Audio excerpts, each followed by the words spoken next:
जाने भाई घास के बने हुए घर। एक को खास बात है जिसकी वजह से मैं यहाँ पे आया हूँ, तो खास बात ये है भाई साहब पहुँच गए हम डेरों के बिल्कुल करीब। ये कश्मीर का बिल्कुल आखिरी गांव भी है जी। शीशन की दूसरी साइड पे जब हमने टेंट लगाया था, गफूर भाई याद है? बिल्कुल शाहजान भाई को याद। अस्सलाम वालेकुम वरहमतुल्लाहि वबरकातुहू जी। उम्मीद करता हूँ कि आप सब लोग ठीक ठाक होंगे, खैरियत से होंगे और मालिक का बहुत बहुत करम होगा आप सब पे। आपका भाई अकील भाई हाजिर खिदमत है। पिछली वीडियो में आप लोगों ने मुझे देखा था गंगा चोटी पे कैंपिंग करते हुए। इस वक्त मैं मौजूद हूँ, जिंदगी बहुत भाई साहब जो है ना वो सफर में गुजर रही है। इस वक्त मैं मौजूद हूँ कोटली। वहाँ से मैं वापस आया, वहाँ से फिर मैं रावलपिंडी गया, रावलपिंडी से फिर रात को मैं वापस कोटली आया। और आज का जो व्लॉग है ना जी, ये आप सब लोगों के लिए एक खुशी की भी बात है, मेरी सारी ऑडियंस के लिए, क्योंकि आज मैं जा रहा हूँ भाई साहब वापस से जिन लोगों के साथ मैंने एक जर्नी रिकॉर्ड की थी, वो जो बकरवाल ट्राइब था जिसके साथ आपके भाई ने पूरे कश्मीर का सफ़र किया था पैदल, तो आज मैं उनके पास जा रहा हूँ। वो हैं इस वक्त बिम्बर के आगे एक जगह है, बरनाला उस जगह का नाम है। मैं एक दफ़ा वहाँ पे गया हूँ, LOC के करीब है वो जगह, तो आज मुझे वहाँ पे जाना है जी। आपसे मिलना था। और कैसे हैं? ठीक है सर? ठीक है, आपकी खैरियत से और डटे हुए हैं आप?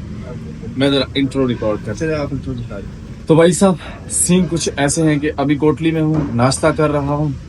नाश्ता करने के बाद यहाँ से निकलना है जी। वैसे तो मैं बाइक पे आया था कल, जैसे आपको बताया ना इन दिनों में ज़िंदगी सफ़र में गुजर रही है, तो कल बाइक पे आते हुए एक छोटा सा माइनर सा एक्सीडेंट भी हो गया, लेकिन अल्हम्दुलिल्लाह बचत हो गई आप सबकी दुआओं से।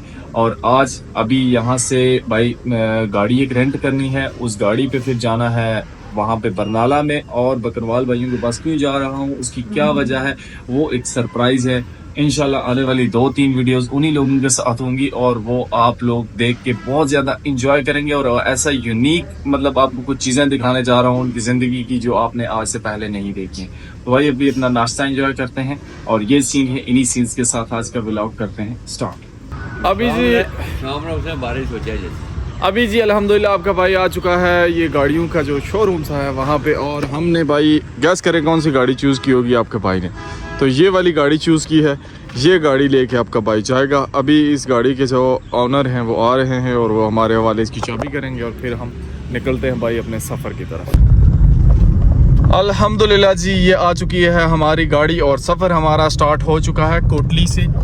कोटली से सबसे पहले हमने पहुंचना है जी मीरपुर, फिर मीरपुर से हम लोग निकलेंगे बिम्बर और फिर बिम्बर से LOC के करीब है बरनाला नाम है। ये कश्मीर का बिल्कुल आखिरी गांव भी है जी, और इसके बाद जो है वो दूसरी तरफ हमारा जो है वो पंजाब का इलाका शुरू हो जाता है। तो कश्मीर का ये समझ लें लास्ट गांव है। इस तरफ बरनाला या कोटला कुछ इस तरह के भी नाम है, मुझे सही तरह से नाम याद नहीं है, वो वहाँ पे जाके आपको दिखाएंगे। और बाकी अभी तक बकरवाल भाइयों से मेरा राबता नहीं हुआ, उनसे राबता होता है तो एग्जैक्ट जो लोकेशन है ना उनकी, उसका भी पता चल जाएगा कि मुझे एग्जैक्ट जाना कहाँ पे है। वैसे तो बिम्बर यहाँ से मुझे आई थिंक के 4 आवर्स लगेंगे, लेकिन आगे भाई क्या पता कितना टाइम लगता है उसका मुझे बिल्कुल भी कंफर्म नहीं है। तो ये है हमारा रास्ता और इसको फॉलो करते हुए हम लोग अभी जा रहे हैं मीरपुर की तरफ। अल्हम्दुलिल्लाह जी अभी हम पहुंच चुके हैं मीरपुर से पहले एक जगह आती है वहाँ पे भाई। मीरपुर शहर में हमने नहीं जाना क्योंकि वो जो आगे मेन रोड जाती है ना वो सामने वाली वो जाती है मीरपुर। हमने यहाँ से लेफ्ट साइड पे टर्न ले लेना है भाई साहब बिम्बर की तरफ, क्योंकि हमारी अब नेक्स्ट जो डेस्टिनेशन बनती है वो बिम्बर बनती है। बकरवाल भाइयों से मेरी बात भी हो गई है, वो कहीं बिम्बर के बाद को बाज़ार आता है, बरनाला बाज़ार कहते हैं उसको या पता नहीं क्या कहते हैं, वहाँ पे है। तो अब हमारा जो रूट है वो ये वाला है जी, बिम्बर वाला। इस पे बिम्बर के रास्ते में आई थिंक एक और शहर आता है, उसका नाम है जातला। हाँ जातला आता है फिर बिम्बर आता है, पहले जातला आता है फिर बिम्बर आता है। तो अभी हम पहले जाएंगे जातला, फिर उसके बाद बिम्बर, फिर उसके बाद LOC के करीब बरनाला। बाकी साथ नज़ारे चेक करें जी, माशाल्लाह आज वेदर बहुत ही शानदार किस्म का वेदर है भाई साहब। विजिबिलिटी भी सही है। वैसे बाकी डेज़ में जब भी हम इधर आते हैं तो अक्सर औकात ये होता है भाई कि कुछ विजिबल ही नहीं होता, धुंध ही धुंध होती है, कुछ नज़र ही नहीं आता। तो आज अल्हम्दुलिल्लाह से मौसम बड़ा सही है और इस वजह से हम ये सफ़र जो है इंजॉय करते हुए जा रहे हैं। नज़ारे एंजॉय करता हुआ भाई आपका जातला से भी गुजर चुका है अल्हम्दुलिल्लाह से, और बड़ा खूबसूरत मौसम है जी। अब हमारी डेस्टिनेशन बनती है जी बिम्बर। यकीन जाने रोड पे बड़ा रश है जी, बड़ा बिजी रोड है ये। जो आपको बिजी रोड मिलता है ना भाई, ये चकसवारी से लेके यहाँ तक अभी तक जो रोड था ना वो बड़ा बिजी था। अब आगे देखते हैं कि कैसा रोड है और क्या तरतीब है। बड़ा अरसा पहले मैं आया था जी, उस टाइम पे भी हम व्लॉगिंग करते थे और वो भी एक टाइम था। खैर हार्ड टाइम गुजारा है हमने भी काफ़ी। बाइक पे आया था मैं और भाई जो हालत हुई थी ना हमारी, उफ ना पूछे। तो ये रोड है जी, अभी इसको फॉलो करते हुए चलते हैं बिम्बर की तरफ। अच्छा, वो जो कश्मीर वाली हमारी वाइब थी ना जी, अच्छा जी, वो जो कश्मीर वाली हमारी वाइब थी ना जी, पहाड़ और सब कुछ और वो चीज़ें, वो आहिस्ता आहिस्ता आहिस्ता आहिस्ता भाई ख़त्म होती जा रही हैं। है तो बिम्बर भी हमारा अपना कश्मीर का शहर, लेकिन यहाँ पे पहाड़ आपको देखने को नहीं मिलते। अल्हम्दुलिल्लाह जी, फाइनली इतना लंबा सफ़र तय करने के बाद आपका भाई पहुँच चुका है बिम्बर आज़ाद कश्मीर। भाई साहब नज़ारे चेक करें बिम्बर के, यार ये भी कश्मीर है, छोटे छोटे पहाड़ों वाला हमारा कश्मीर का एक कोना। तो अब यहाँ से हमने निकला है, आई थिंक वो रोड जाती है जी बरनाला की तरफ। उस रोड को फॉलो करते हुए आगे बिल्कुल बरनाला वाली साइड पे, बरनाला में बकरवाल भाई जो आपको पता है अक्सर जंगलों में और दूर दराज इलाकों में रहते हैं, तो फिर उनको भी जाके पकड़ना है। टाइम वेस्ट किए बिना निकलते हैं भाई। इधर गर्मी है, हमारे हिसाब से तो भाई इधर गर्मी है, सही बात मैं आपको बताऊँ तो। जो हमारा उधर का हिसाब है ना, उसमें इधर का मौसम जो है वो गर्म है और धूप जो है ना यहाँ की थोड़ी सख्त लगती है। बाकी बड़ी फसलें शसलें लोगों ने लगाई हुई हैं, इंशाल्लाह वो रास्ते में आपको दिखाऊंगा। अभी हम बिम्बर से आ चुके हैं जी गुजरात रोड पे, और यहाँ से गुजरात है सिर्फ और सिर्फ 47 किलोमीटर। हमने जाना है बरनाला, वो है 22 किलोमीटर। और मतलब ये रोड भाई आपको गुजरात भी लेके जा सकती है। गुजरात का नाम तो बड़ा डेंजरस लगता है, वैसे मैं गुजरात कभी गया नहीं हूँ। और अभी चलते हैं भाई बरनाला की तरफ इस रूट को फॉलो करके। बिम्बर जो वो शहर है वो एक साइड पे रह जाता है, हम बिम्बर शहर में इंटर नहीं हुए। उसकी वजह ये कि पहले बरनाला पहुँचते हैं और अपने वो वाले मामलात क्लियर करते हैं, बकरवाल भाइयों के पास पहुँचते हैं, क्योंकि वो भी मुझे लगता है कि मेरा वेट कर रहे हैं कहीं किसी बरनाला सिटी में। तो अगर अभी तक वो वेट कर रहे हुए फिर उनके साथ जाएंगे उनके डेरे की तरफ।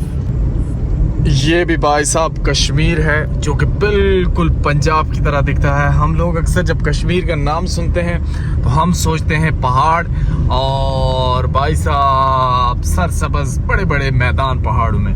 तो ये भी कश्मीर है जी, जिसमें इतनी ज़्यादा फसलें होती हैं और बिल्कुल प्लेन एरिया है। जिस तरह पंजाब का एरिया प्लेन होता है उस तरह ये पंजाब के साथ लगता है ना, बिल्कुल यहाँ से पंजाब बिल्कुल करीब है। तो ये हमारा कश्मीर और इसके खूबसूरत से नज़ारे भाई साहब। यार ये यहाँ पे ये जो गाड़ियों वाले ना बड़ी गंदी गाड़ी चलाते हैं इस तरह की। जितनी बसेस मुझे मिली हैं ना सारी आखिरी ही थी भाई। बरनाला भाई यहाँ से रह चुका है सिर्फ और सिर्फ 10 किलोमीटर हमारा। फाइनली जी अल्हम्दुलिल्लाह से आपका भाई पहुँच चुका है बरनाला, और अब यहाँ पे अपने बकरवाल भाइयों को भी ढूंढते हैं और फिर हम पता करते हैं कि हमने जाना किस तरफ है भाई। अभी ये है बरनाला शहर है, छोटा सा शहर है, छोटा बाज़ार है, लेकिन इतना छोटा भी नहीं है। अभी मैं एंटर हुआ हूँ भारत। तो अभी बकरवाल भाइयों से पता करते हैं कि वो कहाँ पे हैं, फिर उनसे इंफॉर्मेशन लेते हैं कि हमने आगे कहाँ पे जाना है और यहाँ से आगे कितना टाइम लगता है। अभी जी बरनाला शहर से मैं निकल चुका हूँ। इस रोड को कहते हैं डोबियाँ वाली रोड। तो हमारे बकरवाल भाई कहीं इस रोड पे आगे हैं, उन्होंने मुझे बताया भाई हम बरनाला बाज़ार में नहीं हैं। तो अभी इस रोड को फॉलो करते हुए जाते हैं। पता नहीं यार आज शाम कहाँ पड़ने वाली है और कहाँ पे पहुँच रहा है। मेरी कोशिश होगी कि वहाँ पे पहुँच के वापस भी आऊँ, लेकिन देखते हैं क्या मुमकिन है और क्या नहीं। जो नसीब में हुआ खैर उस चीज़ को डील करेंगे हम। भाई साहब यहाँ से, हाँ जब मैं लास्ट टाइम आया था अब मुझे याद आ रहा है कि हम यहाँ से इस तरफ गए थे, बिल्कुल यही रोड था। और उस वक्त हमारे साथ एक बकरवाल भाई थे मक्खन साहब, शायद वो भी यहाँ पे आए हों क्योंकि यहाँ पे एक ख़ास इवेंट है। मतलब वैसे नहीं आ रहा आपका भाई, वैसे घूमने फिरने नहीं है, वो ख़ास वजह है, उसकी वजह से मैं आया हूँ इधर। अस्सलाम वालेकुम। जानी भाई क्या हाल है? ठीक हो? से ठीक है? टीवी भाई ठीक हो? से ठीक है? फिटफाट जनाब गफूर भाई, अस्सलाम वालेकुम। गफूर भाई कैसे हैं आप? ठीक है? से ठीक, फिटफाट, खैरियत से? ये हमारी टीम है जी सारी, जिसका पूरे रास्ते में मैं तज़किरा करता रहा और मेरी कोई वीडियो बची नहीं है जिसके कमेंट में ये ना कहो जानी भाई किधर हैं, टीवी भाई किधर हैं, गफूर भाई किधर हैं। तो ये रहे जी सारे बंदे। अभी हम बैठते हैं गाड़ी में और चलते हैं सीधे डेरे की तरफ। अपने सारे भाइयों के साथ। वो रहे हमारे मास्टर साहब, इनके साथ भी बड़ा टाइम गुजरा देवसाई में। अभी जब मैं देवसाई में गया इतनी बर्फ में, तो इन्होंने मुझसे कहा कि आप मेरी जैकेट रह गई है तो वो ले आइए। बड़ी कोशिश की है मैंने, लेकिन वो नहीं मिली हमें। हम क्या कर सकते हैं, ठीक है, कोशिश तो की है। तो कोशिश की है जी। अभी हम जो है वो बिल्कुल डेरे पे पहुंच चुके हैं। डेरे पे पहुंच के चुके हैं, पहुंचने वाले हैं। जो ऑफ रोडिंग करवाई है ना जानी भाई ने, जानी भाई कहते हैं ट्राली चली जाती है तो आपकी गाड़ी क्यों नहीं जाएगी भाई, ये ट्राली थोड़ी है। लेकिन खैर हम इसको ले आए और खैर साफ सुथरी रोड थी, इतना मसला नहीं था।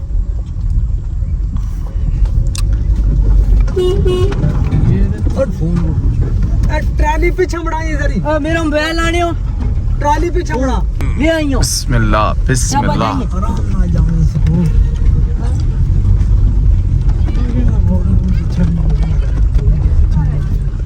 नूरिया ओ नूरिया आपका चटने ओ बजा ओए ते कर से ओरे टिको लाई इधर ट्राली। ओ गई ट्राली गई।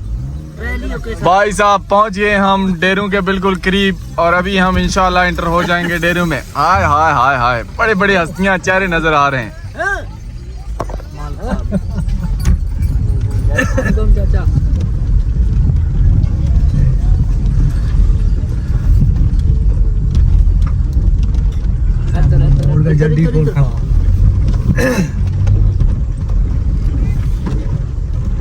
बस बस बस थे। फाइनली जी पहुंच चुके हैं डेरे पे, सारे भाई बैठे हैं। उतर के मिलते हैं सबसे। बिस्मिल्लाह। एक मिनट खोलना एलुस। अस्सलाम वालेकुम यूसुफ चाचा, क्या हाल है? ठीक है, ठीक है, ठीक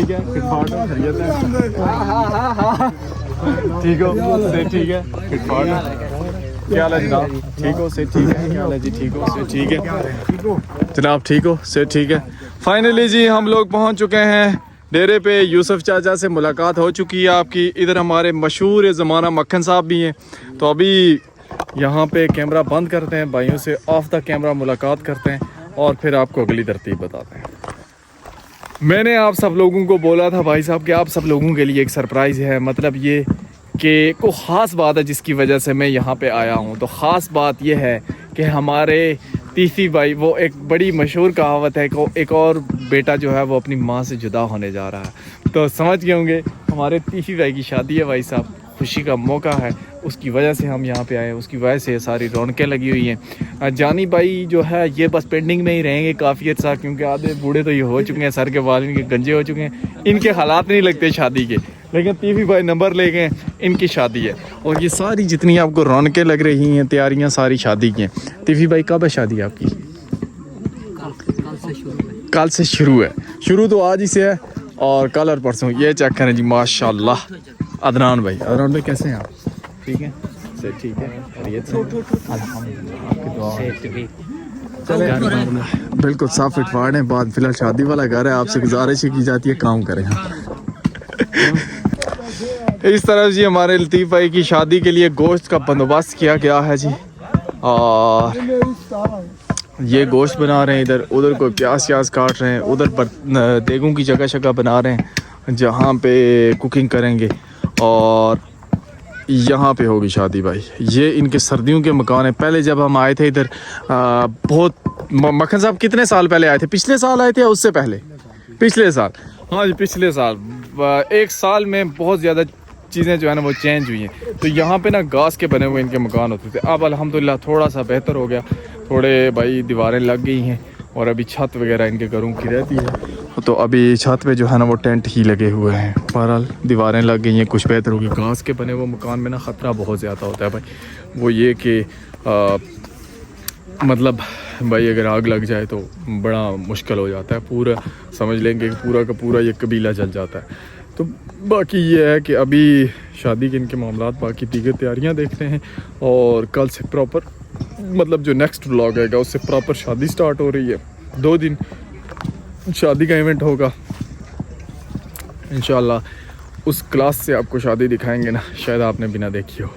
कमेंट सेक्शन में ज़रूर बताइएगा कि आप ख़ास करके बारात वाले दिन मतलब उस दिन क्या कुछ देखना चाहते हैं इस शादी के रिलेटेड और क्या क्या चीज़ें आपको पसंद हैं।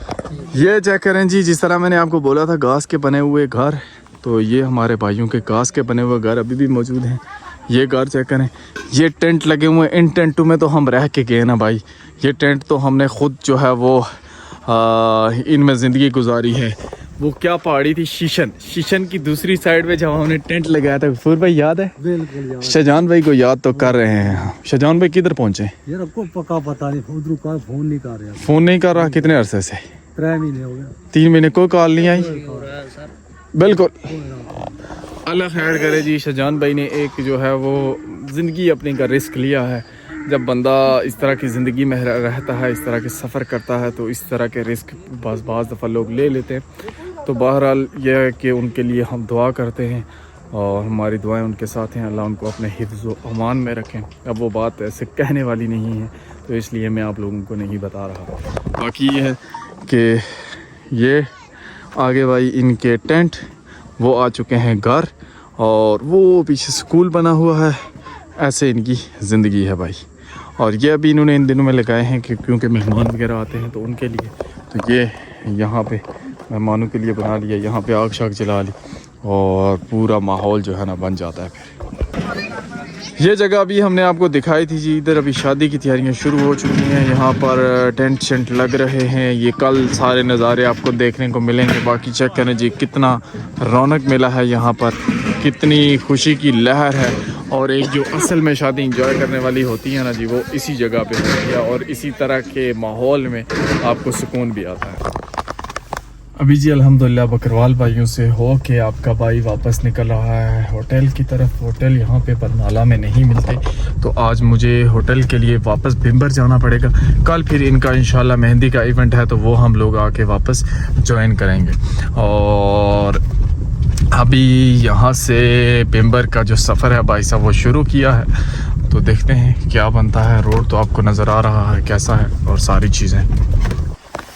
अभी हैं जी हम भिम्बर में भाई साहब, और भिम्बर में है भिम्बर का जो सरकारी रेस्ट हाउस है ना, वहाँ पे यकीन जाने भाई कोई हालत नहीं है। मतलब यहाँ पे आपको सही कमरा नहीं मिलता, तो प्राइवेट तो होटल है ही नहीं। बहरहाल जो हमने ढूंढा है, कहीं कोई इंटरनेट पे नाम निशान नहीं है होटल्स का यहाँ पे। तो अभी ये है कि मैं वापस यहाँ रेस्ट हाउस मैंने विज़िट किया, ये तो बिल्कुल भाई 3rd क्लास है और इनके रेट भी बहुत ज़्यादा है। तो मतलब कोई आपको इतनी स्मेल आ रही है, आप गाड़ी से नीचे उतरते हैं ना तो इतनी बदबू होती है भाई। वो अलग बात है, हम टेंट में भी रहते हैं, लेकिन वो हवा अच्छी होनी चाहिए। और दूसरा, होटल में रहने की आप सब लोग वजह ढूंढ रहे होंगे, तो वजह यही होती है भाई कि जाके अपना व्लॉग्स वगैरह एडिट करने, और काफ़ी दिनों का काम पेंडिंग पड़ा है, तो मैं कहा कि वो कर लेंगे चलें, उसकी वजह से इतनी ख्वारी काटी है। तो अभी निकलते हैं कहीं और जाके कोई ठिकाना ढूंढते हैं, अगर ना हुआ तो फिर वापस यही है भाई साहब। अनथक मेहनत के बाद भिम्बर में हमें अभी तक रात को स्टे करने के लिए होटल ना मिल आ गया खाना भाई, ये खाते हैं और फिर उसके बाद चलते हैं, ढूंढते हैं, तलाश करते हैं होटल। इस वक्त टाइम जो है वो हो चुका है जी रात के 9 बजने वाले हैं। तो अब अगर ना मिला तो मुझे फिर यहाँ से जाना पड़ेगा मीरपुर, और वहाँ पे जाके इंशाल्लाह हम स्टे करेंगे। 2 जगह पे मुझे ऑप्शन मिली है, लेकिन वो ऑप्शन ऐसी थी कि वो ऑप्शन ना होने के बराबर थी। एक PWD रेस्ट हाउस, वो बहुत बुरे हालात थे भाई, और दूसरा फॉरेस्ट का डिपार्टमेंट का रेस्ट हाउस, उसके तो ना ही पूछूंगा, वो तो बिल्कुल भाई गया गुजरा। मतलब बात ये नहीं है, सोने वाली बात ठीक है, लेकिन जो उधर से स्मेल आ रही थी ना भाई कि क्या ही बात। तो अभी खाना खाते हैं भाई और फिर देखते हैं क्या बनता है क्या नहीं।